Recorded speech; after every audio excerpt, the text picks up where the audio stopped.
नमस्कार मित्रों, आपके अपने YouTube channel general science by Prakash लेगा पर सभी लोगों का स्वागत है। आज हम लेके आए हैं पार्ट 4 वायरस। कल हमने वायरस की ट्रिक पढ़ी थी। आज हम पढ़ने जा रहे हैं वायरस से होने वाले जो रोग हैं उनको डिटेल से जानकारी लेते हैं उनकी।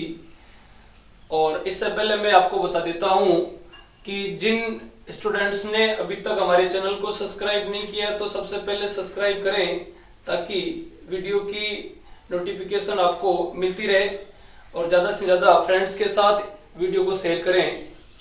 और सभी लोग घर पे रहिए, सुरक्षित रहिए और पढ़ते रहिए। देखो, जनरल साइंस का संपूर्ण सिलेबस अब टॉपिक बाय टॉपिक आने वाला है और आज हम पार्ट 4 में बात करेंगे वायरस की, विषाणु की। देखिए, विषाणु में सबसे पहले कल हमने ट्रिक पढ़ी थी, रेखा हमें हिट करके पोइचे छोड़ गई। उनमें काफी सारे रोग थे। रेबीज है, खसरा है, हर्पीज है, मेनिंजाइटिस है, हिपेटाइटिस है, ट्रेकोमा है, पोलियो है, एड्स है, चेचक है, छोटी माता, डेंगू, गलसुआ, इन्फ्लुएंजा, स्वाइन फ्लू, काफी सारे रोग थे। आज हम उनको डिटेल से पढ़ते हैं। काफी सारे क्वेश्चन सीधे सीधे पूछ लिए जाते हैं कंपटीशन में कि कौन से रोग का संबंध किससे है। देखो, सबसे पहले आज हम बात करने जा रहे हैं पार्ट 4 में। देखो, सबसे पहला जो रोग है उसका नाम है रेबीज। रेबीज जो रोग है, इस रेबीज रोग को हाइड्रोफोबिया के नाम से जाना जाता है। हाइड्रोफोबिया। देखो दोस्तों, हाइड्रो का मतलब होता है जल, हाइड्रो का मतलब होता है जल और फोबिया का मतलब होता है डरना। अर्थात रोगी व्यक्ति जिसको जल से डर लगता है, पानी से डर लगता है, तो कभी कभार ऑप्शन में रेबीज नहीं आता है और सीधा पूछ लिया जाता है कि हाइड्रोफोबिया रोग है, हाइड्रोफोबिया रोग है, और आगे दे देता है जीवाणु, विषाणु, कवक और प्रोटोजोआ। तो फिर इनको राइट आंसर क्या करेंगे, याद रखेंगे, वायरस। हाइड्रोफोबिया, जल भित्ति रोग, याद रखना है। इसका दूसरा नाम क्या है, जल भित्ति रोग। क्या नाम है, जल भित्ति रोग। जल भित्ति रोग के नाम से भी जाना जाता है। यह एक ऐसा रोग है जिसका विषाणु अर्थात हम सबसे पहले इसका याद करेंगे रोग जनक। इस रोग को पैदा करने वाला, इसका मेन जो कारक है, रोग कारक है, वो होता है रेहब्डो वायरस। रेहब्डो वायरस। कौन सा वायरस, रेहब्डो वायरस। रेहब्डो वायरस, तो याद रखना है रेबीज रोग का वायरस रेहब्डो वायरस। इसके बाद में ये फैलने का जो कारण है वो क्या है, फैलने का कारण, रेबीज रोग फैलने का मुख्य जो कारण है वो है संक्रमित कुत्ता, अर्थात पागल कुत्ता। कुत्ता है, बिल्ली है, इसके अलावा बंदर है, भेड़िया है। कुत्ता, बिल्ली, बंदर, भेड़िया है, इनके काटने द्वारा होता है, इनकी लार द्वारा संक्रमण होता है। याद रखना, एक संक्रामक बीमारी है, एक से दूसरे में फैलती है। इसके बाद में एक सवाल आता है, प्रभावित अंग। प्रभावित अंग बहुत ही महत्वपूर्ण क्वेश्चन यहां से तैयार हो रहा है कि रेबीज रोग में कौन सा अंग प्रभावित होता है। और रेबीज रोग के अंदर शरीर का जो अंग है वो संपूर्ण तंत्रिका तंत्र प्रभावित होता है। तंत्रिका तंत्र, नर्व सिस्टम, वो प्रभावित होता है, अर्थात आदमी पागल प्रवृत्ति में चला जाता है। याद रखना है, पागल हो जाता है, तंत्रिका तंत्र प्रभावित होता है। इसके बाद एक सवाल आता है, रेबीज रोग का टीका सबसे पहले, इसकी वैक्सीन सबसे पहले किसने तैयार की। तो याद रखना है, रेबीज रोग का जो टीका है वो किसने तैयार किया था, लुई पास्चर। किसने तैयार किया था, लुई पास्चर।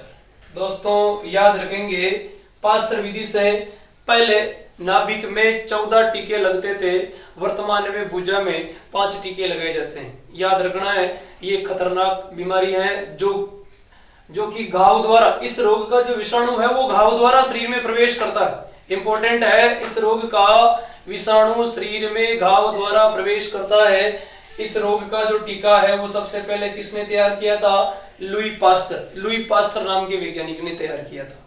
इंपॉर्टेंट रहेगा। देखो, सीधे सीधे क्वेश्चन आते हैं। रेबीज रोग का दूसरा नाम हाइड्रोफोबिया, जल भित्ति रोग कहते हैं, रोगजनक का नाम रैप्डोवायरस है। फैलने का कारण संक्रमित कुत्ता, बिल्ली, बंदर, भेड़िया इनके काटने द्वारा होता है। शरीर का कौन सा अंग प्रभावित होता है? तंत्रिका तंत्र प्रभावित होता है। इस रोग का जो टीका सबसे पहले किसने तैयार किया था? लुई पास्चर ने। जो टीके पुराने जमाने में जो टीके लगते थे 14 टीके, वो किस विधि से लगते थे? पास्चर विधि से, नाभि में लगते थे, याद रखना है। और वर्तमान में जो टीके लगते हैं वो भुजा पर लगते हैं। भुजा पर कहां लगते हैं? भुजा पर। याद रखना, वर्तमान में जो टीके हैं वो कहां लगते हैं? भुजा पर लगते हैं। और वो मात्र कितने टीके? 5। उसका अंतराल है 0, 3, 7, 14, 28, ऐसे चलता है क्रम। याद रखना 0 डेज, तीसरा, 7वां, 14, 28वां, इस हिसाब से उसके टीके दिए जाते हैं। याद रखना है खतरनाक संक्रामक बीमारी है। आप नोट्स भी तैयार कर सकते हैं या इसका स्क्रीनशॉट ले लीजिए, तो आपको इसका ये पूरा मामला है वो सेट हो जाएगा। हाँ, अगला जो रोग है रेबीज के बाद में जो रोग है, रेबीज के बाद जो रोग आता है वो आता है खसरा। सेकंड 2 नंबर पे आएगा खसरा। खसरा को कहते हैं मिजल्स। क्या बोलते हैं? मिजल्स बोलते हैं। याद रखेंगे दोस्तों, खसरा को क्या कहते हैं? मिजल्स बोलते हैं। सेकंड 2 नंबर वाला आएगा मिजल्स या इसे कहते हैं खसरा। इस रोग का जो रोगजनक होता है,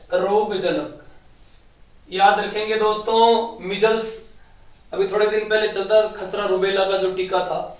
मिजल्स जिसका रोगजनक है रुबेला वायरस, रूबियोला या रूबियोला वायरस। याद रखेंगे खसरा रोग के अंदर संपूर्ण शरीर प्रभावित होता है। संपूर्ण शरीर, चकते हो जाते हैं, मुंह में छाले वगैरह भी हो जाते हैं। याद रखना बच्चे के जन्म के 9वें माह में टीका लगता है। कौन से माह में? 9वें माह में। 9वें माह में टीका लगाया जाता है। याद रखेंगे प्रभावित अंग संपूर्ण शरीर है, रोगजनक का नाम रूबेला वायरस है, और याद रखना खसरा या मिजल्स, ये भी विषाणु जनित रोग है। तीसरा हम बात करते हैं, एक बीमारी आती है जिसका नाम है हर्पीज जो रोग है, इस रोग का जो रोगजनक होता है वो हर्पीज विषाणु होता है। कौन सा विषाणु होता है? हर्पीज वायरस ही होता है। रोग के अकॉर्डिंग ही उसका वायरस है। और हर्पीज रोग में क्या प्रभावित होती है? त्वचा प्रभावित। क्या प्रभावित होती है? त्वचा प्रभावित होती है। संपूर्ण शरीर की त्वचा प्रभावित होती है हर्पीज में। इसके बाद में 4 नंबर जो रोग आता है, हमने पढ़ा ट्रिक में, मेनिनजाइटिस रोग। मेनिनजाइटिस याद रखेंगे, इसका जो विषाणु होता है मेनिनजाइटिस, इसका भी नाम से ही है मेनिनजाइटिस वायरस या विषाणु। मेनिनजाइटिस विषाणु, इसमें क्या होता है? मस्तिष्क के आवरण में सूजन आ जाती है। याद रखेंगे प्रभावित अंग का नाम मस्तिष्क। प्रभावित जो अंग है वो है मस्तिष्क, ब्रेन प्रभावित होती है। तो सेकंड हमने पढ़ा मिजल्स, उसके बाद हर्पीज, उसके बाद मेनिनजाइटिस। इसके बाद आगे देखते हैं दोस्तों, वीडियो को ज्यादा से ज्यादा शेयर करें सभी फ्रेंड्स को, सभी स्टूडेंट्स को। ये घर बैठे पूरी सुविधा मिल रही है। टोटल वीडियो रोग के है मैं डाल रहा हूँ। सेकंड पार्ट रोग का आज लेके आए विषाणु, और उसके अंदर पूरी डिटेल से समझा रहे हैं। वीडियो को ज्यादा से ज्यादा शेयर करना है, शेयर करना न भूलें, लाइक करना, और जिन्होंने सब्सक्राइब नहीं किया तो सब्सक्राइब भी करना है। और आज वैसे ही वैशाख शुक्ल पक्ष अक्षय तृतीया है, आखा तीज, अबू सवा। लॉकडाउन के चलते कई शादियां कैंसिल हुई है। कई लोगों को तो ये थोड़ा दुख हुआ भी होगा कि लॉकडाउन नहीं होता तो ठीक रहता, हमारी शादियां हो जाती, लेकिन क्या करें, भगवान ही नहीं चाह रहा है। तो याद रखें, ये भी राजस्थान जीके का महत्वपूर्ण क्वेश्चन बन रहा है। अबू सवा अक्षय तृतीया, वैशाख शुक्ल पक्ष अक्षय तृतीया, याद रखेंगे 26 अप्रैल है आज की डेट। अगला जो रोग है उसका नाम है भाई ट्रेकोमा। ट्रेकोमा क्या नाम है? ट्रेकोमा। ट्रेकोमा जो रोग है उस रोग का विषाणु होता है कोरोना। क्या नाम है? Corona virus. कोरोना वायरस अभी वर्तमान में कोरोना वायरस ही चल रहा है। उसमें भी नाक है, ये श्वसन तंत्र है, गला है, ये प्रभावित होता है। ये ट्रेकोमा रोग है। इसका विषाणु ट्राइकोमा वायरस भी कह सकते हैं। ट्राइकोमा वायरस, ट्राइकोमा वायरस। वैसे ही जर्मन वैज्ञानिक का कल स्टेटमेंट आया था एक कि ये जो कोरोना वायरस है ये जो नेचुरल नहीं है, किसी मतलब वैज्ञानिक द्वारा तैयार किया गया, आर्टिफिशियल बताया जा रहा है। तो थोड़ा सा ध्यान रखें। ट्रेकोमा ये इसका कोरोना वायरस ये अलग होता है। इसके अंदर प्रभावित जो अंग है वो है आंख। प्रभावित जो अंग है वो कौन सा है? आंख प्रभावित होती है। कौन प्रभावित होती है? सवाल आता है ट्रेकोमा रोग में प्रभावित। याद रखना है ये एयरफोर्स वाई ग्रुप के अंदर पूछा गया क्वेश्चन है, ट्रेकोमा रोग में प्रभावित अंग कौन सा होता है? तो याद रखेंगे उसके अंदर प्रभावित अंग का नाम क्या है? आंख प्रभावित होती है। इसके बाद में ट्रेकोमा के बाद में अगला रोग, अगला हम बात कर रहे हैं हिपेटाइटिस। किसकी बात कर रहे हैं? हिपेटाइटिस। हिपेटाइटिस या हम कह सकते हैं पीलिया। और पीलिया को सबको पता है, इंग्लिश में कहते हैं जॉन्डिस। क्या बोलते हैं? जॉन्डिस बोलते हैं। पीलिया, पीलिया क्या? पीलिया गंदा जल। यदि गंदा जल पी लेते हैं तो पीलिया हो जाता है। देखो पीलिया होने के दो कारण है, एक तो दूषित जल से पीलिया होता है और दूसरा जो पीलिया है एसटीडी होता है, सेक्सुअली ट्रांसफर डिजीज। माता पिता से संतान में यौन संचरित द्वारा भी हो सकता है। ध्यान रखेंगे पीलिया, पीलिया के लिए हिपेटाइटिस नाम का या हिपेटिना विषाणु काम करता है। हिपेटाइटिस ए है, बी है, सी है, डी है, ई है। सबसे खतरनाक होता है बी और सी विषाणु जो एसटीडी है, और इसके अलावा एडीई जो जल द्वारा होते हैं। याद रखेंगे दोस्तों हिपेटाइटिस या पीलिया है, इसका जो रोगजनक है उसका नाम है भाई हिपेडिना। क्या नाम है? हिपेडिना वायरस है। उसमें ये ए भी होता है, बी भी होता है, सी भी होता है, डी भी होता है और ई भी होता है। और सबसे खतरनाक है जो कि एसटीडी है। एसटीडी मतलब सेक्सुअली ट्रांसफर डिजीज, अर्थात यौन संचरित रोग। जबकि ए, डी और ई जो किसके द्वारा होते हैं? दूषित जल द्वारा। किसके द्वारा होते हैं? दूषित जल द्वारा। सवाल आता है पीलिया में दुष्प्रभावित अंग कौन सा है? और पीलिया के अंदर प्रभावित अंग है वो सबसे ज्यादा प्रभावित होती है लीवर। कौन प्रभावित होती है? लीवर। लीवर को यकृत कहते हैं, इसके अलावा इसे कलेजा भी कहते हैं। यकृत कहो। मानव शरीर की सबसे बड़ी ग्रंथि, कई बार सीधा क्वेश्चन आता है, मानव शरीर की सबसे बड़ी ग्रंथि कौन सी है? मानव शरीर की सबसे बड़ी ग्रंथि, मानव शरीर की सबसे बड़ी ग्रंथि, सबसे बड़ी ग्रंथि, मानव शरीर की सबसे बड़ी ग्रंथि लीवर है, यकृत है, जिसका वजन 1.8 kg होता है। शरीर का सबसे बड़ा वजनी अंग भी लीवर ही है। सबसे अधिक पुनरुत्पादन की क्षमता भी लीवर में ही होती है। कोई व्यक्ति शराब पीता है तो सबसे ज्यादा लीवर ही डैमेज होता है। पित्तरस का निर्माण लीवर में ही होता है। विटामिन ए का भंडारण भी लीवर में होता है। बहुत ही महत्वपूर्ण है हमारा लीवर, इंपॉर्टेंट रहेगा लीवर। शरीर की सबसे बड़ी ग्रंथि है। और याद रखना पीलिया रोग में वैसे लक्षण है, इसमें आंखें पीली हो जाती है, मूत्र पीला आता है, इसके अलावा नाखून पीले होते हैं, त्वचा का रंग पीला हो जाता है। याद रखेंगे ये पीलिया। इसके बाद देखें पीलिया रोग के जो टीके हैं, हिपेटाइटिस के टीके भी लगाए जाते हैं। हिपेटाइटिस के क्या लगाए जाते हैं? टीके भी लगाए जाते हैं। हिपेटाइटिस के टीके आते हैं, 1 महीने के अंतराल में एक एक टीका लगाया जाता है। इसके बाद देखो अगला जो रोग है पोलियो। अगला रोग कौन सा है? पोलियो। पोलियो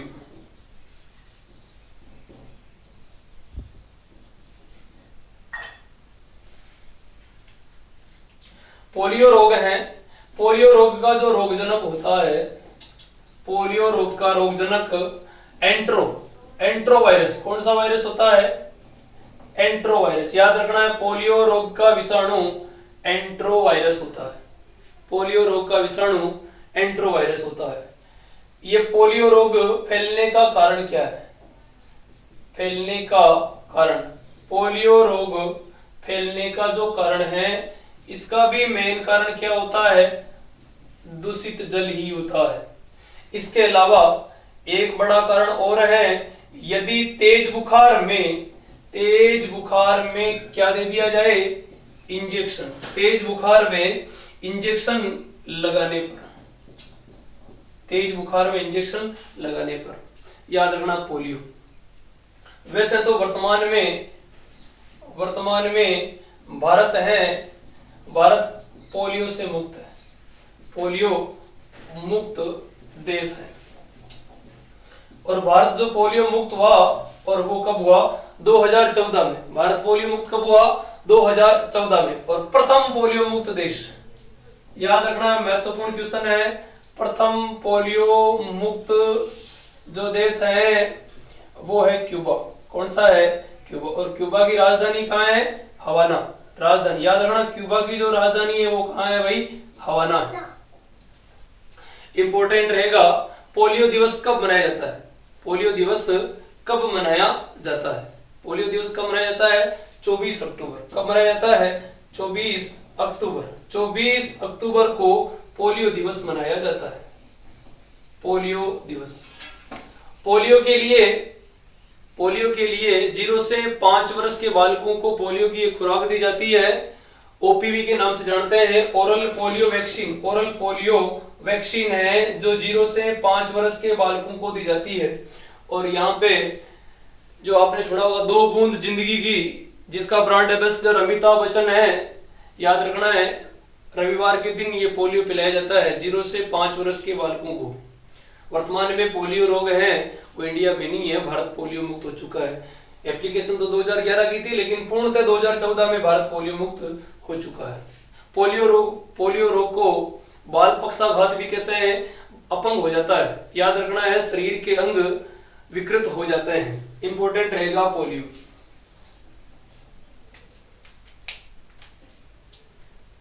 देखो पोलियो के अंदर देखो, एक तो आता है ओपीवी, एक आता है आईपीवी। ओपीवी मतलब होता है ओरल पोलियो वैक्सीन, और आईपीवी का मतलब होता है इंजेक्टेड पोलियो वैक्सीन।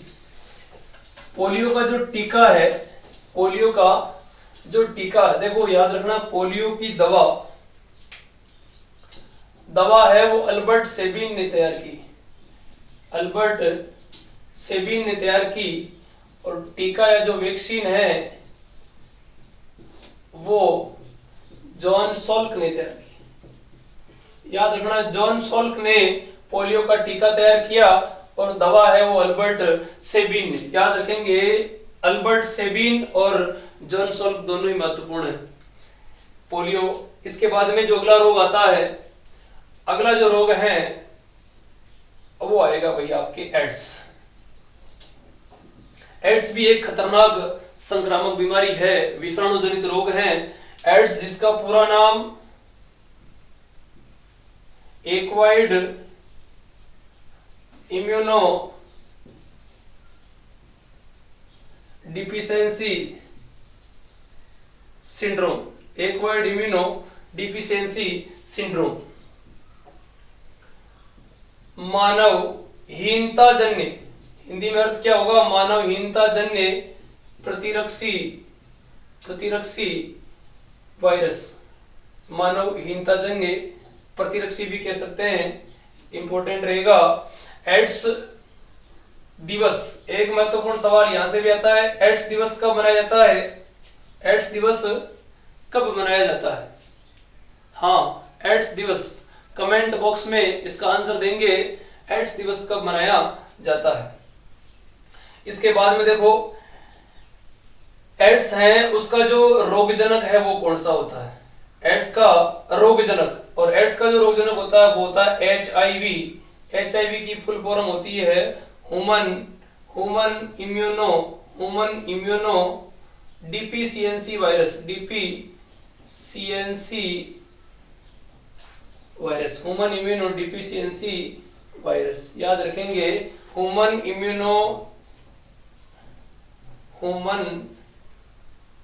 इम्यूनो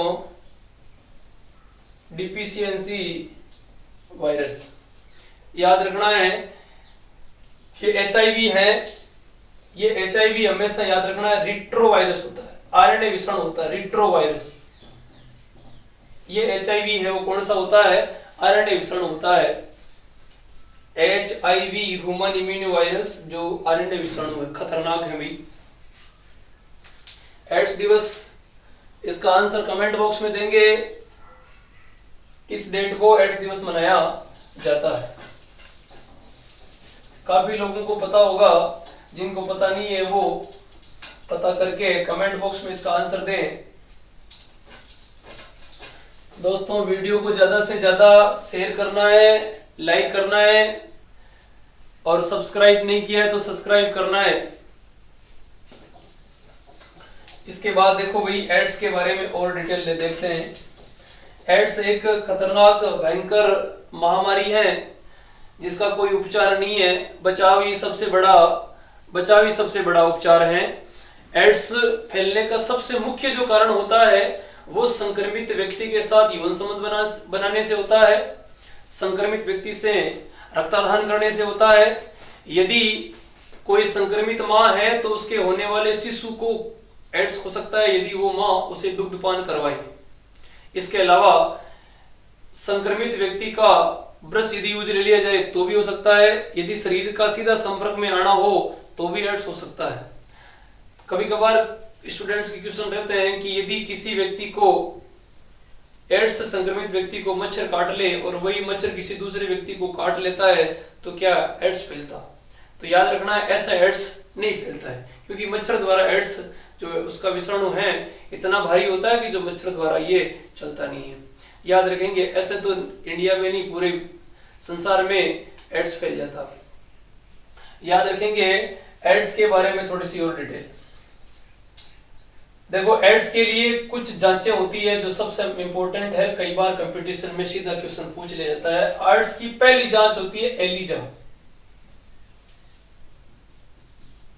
कौन सा परीक्षण होता है? एलिजा परीक्षण। पहला जो परीक्षण है वो एलिजा परीक्षण है, एलिजा टेस्ट होता है। एंजाइम लिंकेड इम्यूनोसोर्बेंट एसे। याद रखना इसका पूरा नाम क्या होता है? एंजाइम लिंकेड इम्यूनो सोर्बेंट एसे। हाँ, सेकंड जो जांच है उसका नाम है पीसीआर। पीसीआर ये पटवार में पूछा गया क्वेश्चन है। पीसीआर का संबंध है, पीसीआर का मतलब होता है, पीसीआर का मतलब पॉलीमरेज श्रृंखला अभिक्रिया कह सकते हैं पीसीआर। और पीसीआर की खोज करने वाला जो व्यक्ति है और उस वैज्ञानिक का नाम है केरी मुलिस। क्या नाम है? केरी मुलिस नाम का वैज्ञानिक है, उसने किसकी खोज की थी?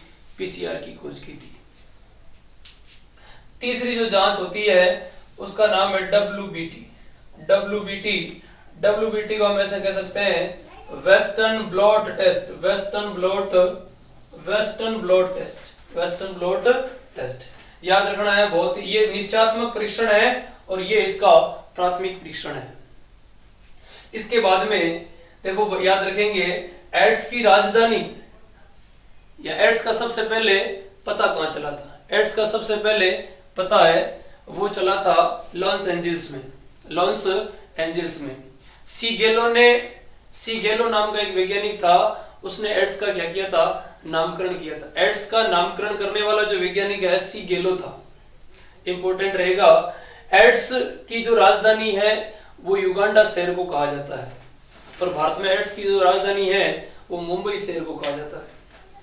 इंपॉर्टेंट रहेगा, सबसे पहले हमारे इंडिया के अंदर एड्स की जो खोज है वो चेन्नई में हुई थी और राजस्थान में सबसे पहले पुष्कर के अंदर हुई थी। याद रखेंगे एड्स के कुछ लक्षण भी होते हैं। शरीर सामान्यतः कमजोर हो जाता है, प्रतिरक्षा प्रणाली वो कमजोर हो जाती है।